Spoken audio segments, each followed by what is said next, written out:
Okay, class, do example 1.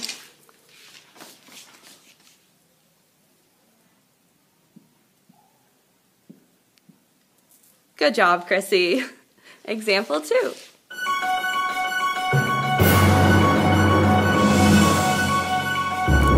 Implicit differentiation.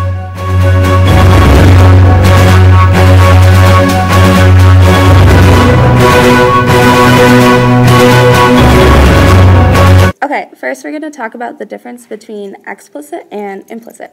So the word explicit means when something's expressed clearly, and implicit means when something's implied. So for example, an explicit expression when you are hungry would be, I am hungry. and an implicit expression when you are hungry would be, I haven't eaten in a while. So the same thing goes for math.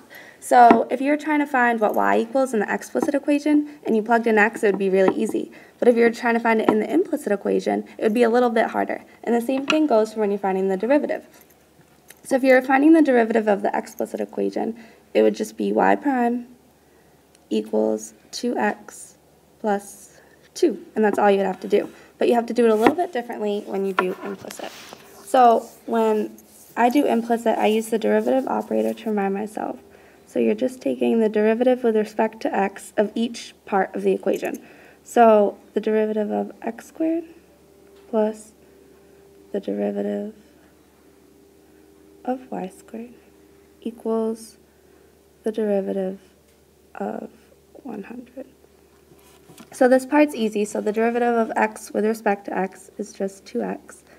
And then when you take the derivative of y with respect to x, you have to use the chain rule. So it's going to be 2y times dy dx.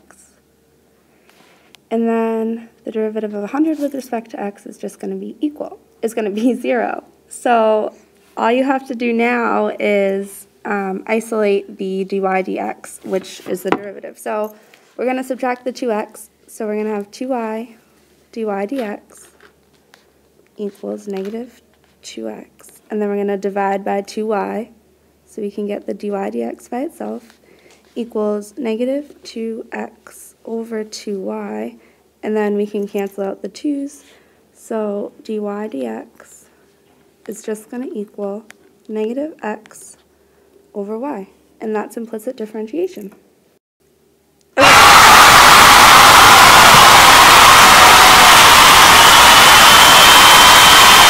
Okay, so always remember when you're using implicit differentiation and you want to take the derivative of y, it always equals dy dx. So don't forget that.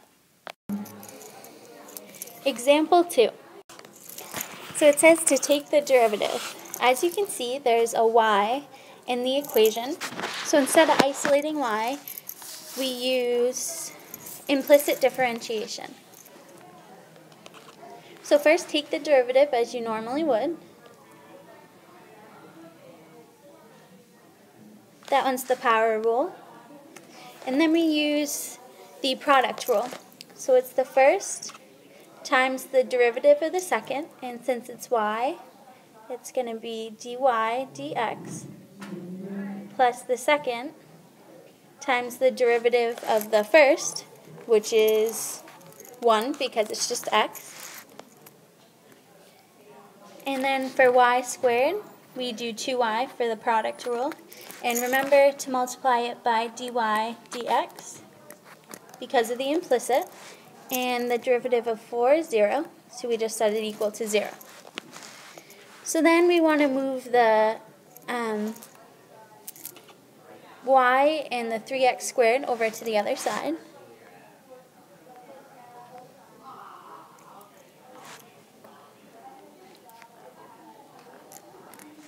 And I just distribute the negative in there.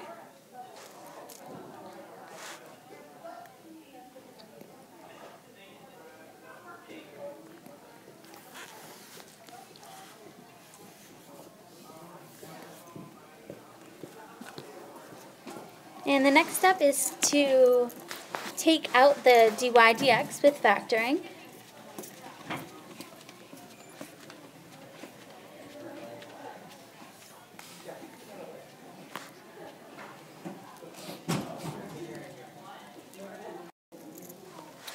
And so our answer, once we divide over,